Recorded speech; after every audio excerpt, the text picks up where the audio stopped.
ವಾಕ್ಯ ಓದುವುದಾದ್ರೆ ఆది కాండ 1ನೇ ಅಧ್ಯಾಯ 26 27ನೇ ವಚನ మోదేదే అయితే ಅಂದಿನಿಂದ ಇಂದಿನವರೆಗೂ ಆತನು ಮಾಡುತ್ತಾ ಇದ್ದಾನೆ. అప్పటి ఇంకా ఇదివరకు అతడు చేస్తా ఉన్నాడు. ಮನುಷ್ಯನ ರೂಪಾಂತರಗೊಳಿಸ್ತಾ ಇದ್ದಾನೆ. మనుషుని రూపాంతర తీసుకొస్తాడు. ಮನುಷ್ಯನ ರೂಪಿಸಿ ಉಪಯೋಗಿಸ್ತಾ ಇದ್ದಾನೆ.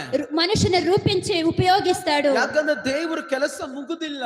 ఎందుకంటే దేవుನ పని ముగలేదు. ದೇವರು ಬೈಬಲ್ ಹೇಳ್ತದೆ ಯೋಹಾನ ಸುವಾರ್ತೆಯಲ್ಲಿ ಆತನಂತೆ ಮಾರ್ಪಡೋವರೆಗೂ ಆತನ ಕೆಲಸ ಮಾಡ್ತಾನೆ ಇರ್ತಾನೆ. అతడలాగా మార్పడే వరకు అతని పని అతడు చేస్తా ఉంటాడు. ಯೋಹಾನಲ್ಲಿ ಹೇಳಪಟ್ಟ ಆತನು ಬರುವಾಗ ಆತನಂತೆ ನಾವು ಇರ್ತೇವೆ. యోహాన చెప్తాడు అతడు వచ్చేటప్పుడు అతనిలాగా మనం ఉంటాము అని. ಆತನಂತೆ ಇರ್ತೇವೆ. మనం అతనిలాగానే ಆತನು ఉంటాము. ರೂಪಿಸುವಂತ ದೇವರು. అతడు మమ్మల్ని రూపించాలంట దేవుడు. ಆತನೇ ಮಾಡುವಂತ ದೇವರು. అతడు చేసాలంట ಏನು దేవుడు. ಮಾಡುತ್ತಾನೆ?